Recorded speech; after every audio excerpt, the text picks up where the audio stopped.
profile. Justice Minister Peter MacKay has spoken about an alleged plot to commit mass murder in Halifax today. Police say a man and a woman intended to open fire in a public venue before killing themselves. So far, 3 people have been arrested. One of the suspects apparently committed suicide at his home, just as police were about to make an arrest. As Angela McIver reports, MacKay had praise for police, but offered few details. Peter MacKay wasn't able to say much about the specifics. He wasn't able to disclose the location of this intended target for the attack. But he did go on about police efforts and how they really saved the day here. Here's what he had to say about that. It would have been devastating. Mass casualties were a real possibility. A day known to represent love and affection could have taken a much different meaning today had it not been for the exceptional efforts of the combined law enforcement community. MacKay did say that it does look like these suspects were talking online, being that one of the women, a 23-year-old, was from Illinois, but he wouldn't get into specifics about what their beliefs are. Police have said that these are people who had shared beliefs, but when pressed on that matter, he said, look, I can't really confirm what they had in common other than these were a group of murderous misfits, he said. The CBC's Angela McIver in Halifax. To Ukraine now, where hopes are fading for a ceasefire that is supposed to begin later today.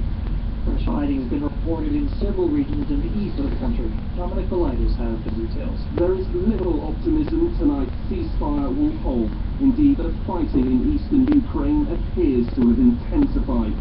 Fierce battles are said to be continuing around Debaltseve, a strategic government-held town encircled by rebel forces. Fighting has also been reported near the key port city of Mariupol, and this morning in Donetsk, heavy shelling was heard.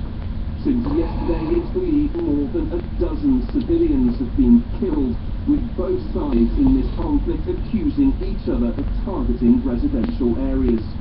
Ukraine's President Petro Poroshenko has warned that the peace deal agreed in Minsk on Thursday is in great danger. He also accused Moscow of significantly increasing its offensive, with reports of heavy weapons crossing the border from Russia. Dominic Velitis, CBC News, London. Meanwhile, the federal government will be sending more aid to Ukraine to support its fight against the separatists. In an interview with CBC Radio's The House, the defense minister says Ottawa will help Kiev with intelligence, including radar satellite images. Jason Kenney also says Canada is preparing a new financial package for Ukraine.